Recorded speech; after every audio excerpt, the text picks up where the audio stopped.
네, 안녕하십니까.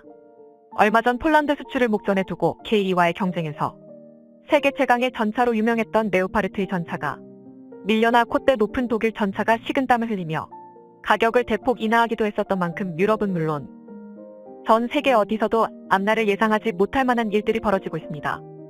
최근에는 UAE가 한국에 40조 원을 투자하며 특별 전략적 동반자 관계를 최고 수준으로 발전시켜 나가기로 합의하고 방산을 포함한 여러 핵심 협력 분야에 대한 협력을 강화해 나가기로 확정된 만큼 전 세계적으로 한국의 위상이 날이 갈수록 치솟고 있는 상황입니다. 심지어 덴마크와 독일 공영방송에서도 역시 앞다투어 한국 무기가 강한 이유에 대해 본격적으로 분석을 하고 나섰는데요. 자세한 소식을 실제 방송과 함께 알아보겠습니다. 필리핀, 이집트, 폴란드, 노르웨이, 오스트레일리아, 아랍에미리트, 핀란드, 에스토니아, 터키 점점 많은 국가들에서 군대 현대화 혹은 보충을 위해 한국의 무기에 관심이 쏠리고 있습니다. 미국 정부 역시 우크라이나 대포에 사용할 한국의 선진 발사체 구입에 나설 것으로 보입니다. 그렇다면 왜 한국일까요? 어째서 폴란드 같은 나라는 한국 시장과 그 정도로 큰 계약을 맺은 걸까요? 단순하게 시기나 가격의 문제일까요? 이 모든 상황은 자본주의 한국에 있어 어떤 의미로 다가올까요? 이번에는 한국이 세계 방산 분야에서 핵심 주자가 된 이유를 살펴보겠습니다. 앞으로 시청하실 내용은 매우 놀라울 테니 집중하세요. 필요가 발명을 낳는다. 한국 방산은 거대한 호황을 누리고 있습니다. 이는 전례 없는 성공으로 황금기에 접어들고 있음이 확실하죠. 한국 방산 수출 4위 도약 2021년 세계 방산 수출량 9위였던 한국은 올해 미국, 러시아, 프랑스 다음으로 4위에 올랐습니다. 다시 말해 이미 한국은 중국을 능가했을 수 있다는 거죠.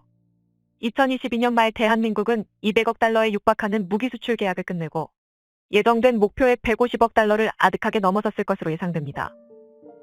그렇다면 이는 우크라이나 전쟁으로 인한 일회성 성공일까요?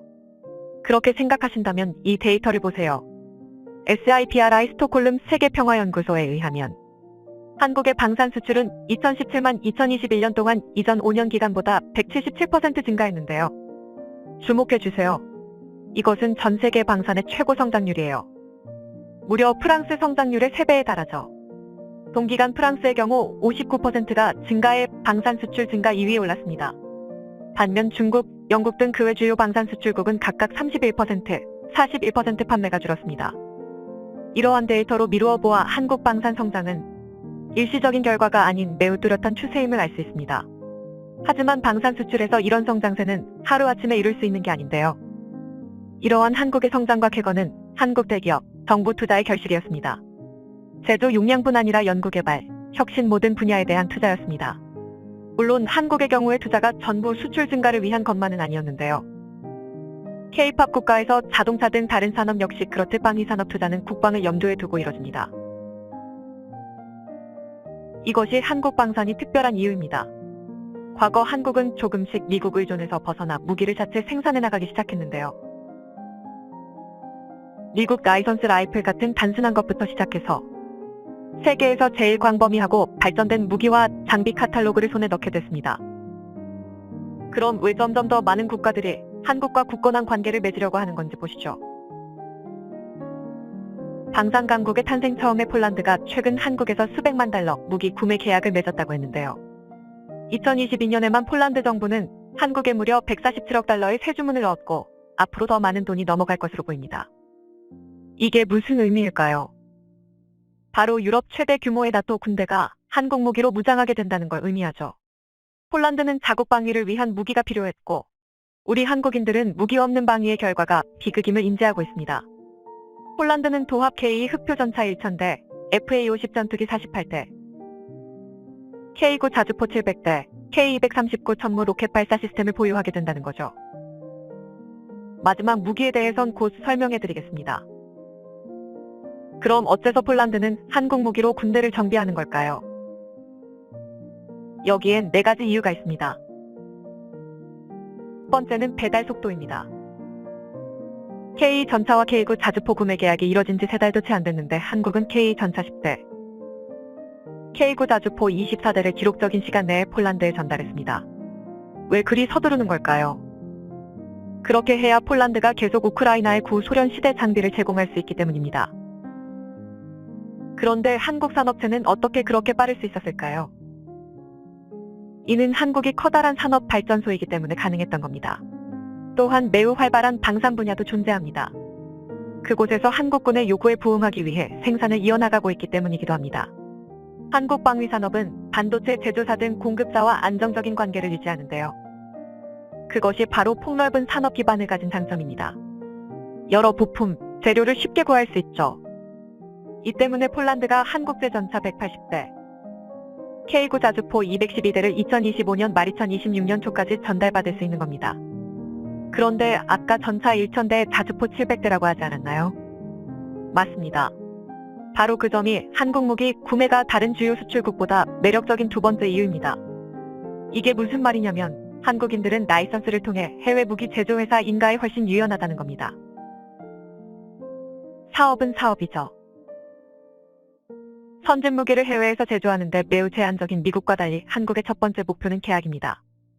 그렇기에 폴란드가 구입한 한국산 전차와 자주포를 전달 후에 폴란드인들이 800여 대의 전차, 500여 대 자주포를 생산의 계약을 완수할 겁니다.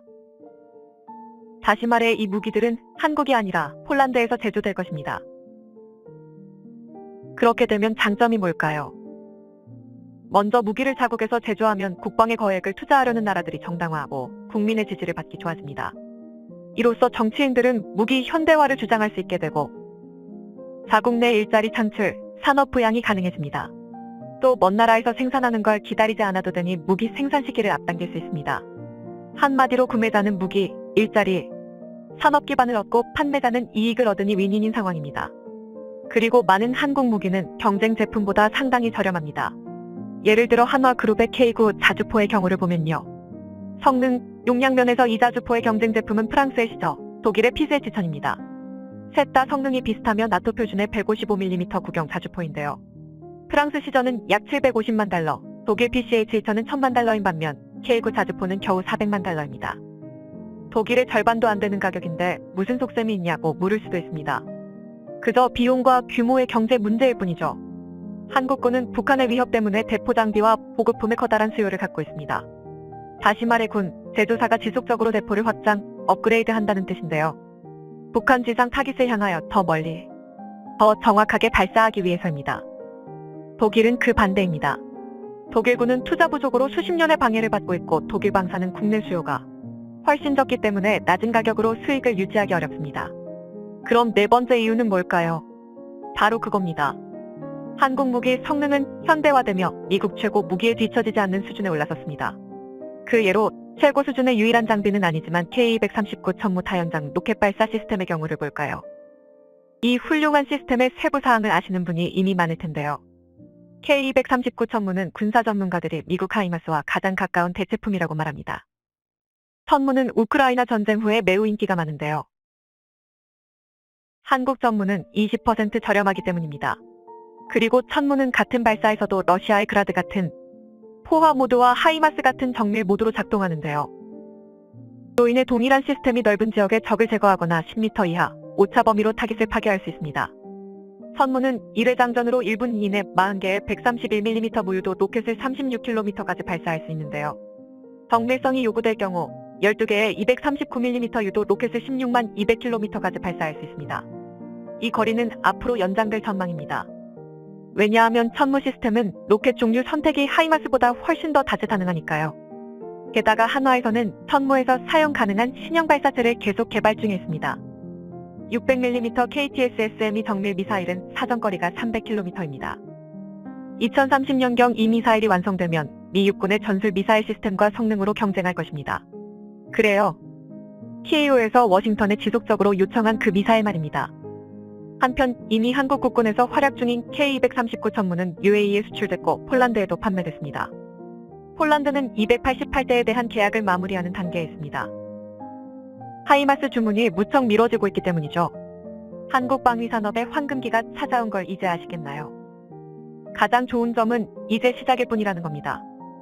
대포, 전투기, 미사일 전차 등 여기엔 많은 의미가 담겨 있습니다. 한국은 서구 군비 확충에 기여할 뿐 아니라 중국을 방어하는 연합군의 요새 역할을 할 가능성도 있습니다. 해외 방송에서 한국의 위상을 소개하는 모습이었습니다. 또한 독일의 소리라고 불리는 독일 공영 방송 DW에서는 도대체 한국은 어떻게 해서 이렇게 폭발적인 무기 수출을 이루어낸 것인가라는 제목의 리포트를 공개한 바 있는데요. 그 내용이 아주 걸고 자세했기 때문에 유럽 언론들의 뜨거운 관심을 받고 있습니다. 그도 그럴 게 천하의 독일이 한국을 인정할 수밖에 없는 내용이 담겨 있었기 때문입니다. 기사에서는 덴마크 방송과 같이 폴란드 수출건을 먼저 다뤘는데요.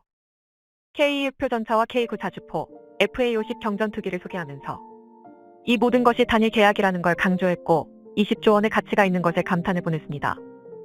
또한 폴란드가 구입한 1000대의 K 전차 중 180대가 곧 인도될 것이라는 사실에 놀라워했다요.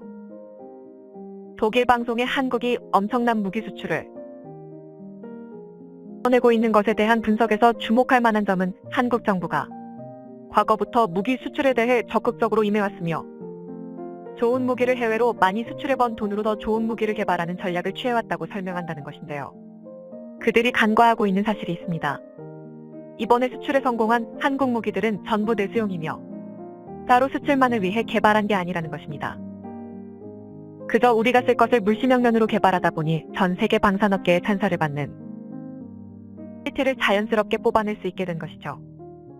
게다가 앞서 덴마크 방송에서 설명했듯이 독일이 K9가 경쟁하는 펜저파우스트는 가격과 성능을 따졌을 땐 많은 방산업계 관계자들이 K9에 손을 들 수밖에 없다는 분석이 압도적입니다.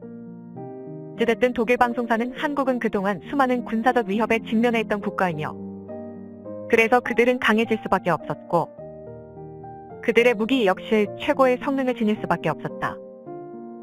한국인들은 항상 전시 상태에 있어 한국이 제조해 판매하는 무기들은 실전 능력도 검증된 최고의 무기라고 할 수 있다. 앞으로 한국의 초대형 수출은 계속 이어질 것으로 보인다. 머지않아 한국은 세계 최고의 방산 대국 대열에 오를 것이 확실해 보인다며 기사를 마쳤습니다. 지금까지 해외에서 치솟고 있는 한국 방산의 위험에 대해 알아봤습니다. 무엇보다 기나긴 아픈 역사를 딛고 일어서 한국인들이 피와 땀으로 일궈낸 결실 자체는 그들의 찬사보다 값질 것입니다. 앞으로의 대한민국 방산업계의 미래를 응원합니다. 시청해주셔서 감사합니다. 영상이 도움이 되셨다면 구독과 좋아요 부탁드리며 다음에 더 유익한 영상으로 찾아뵙도록 하겠습니다.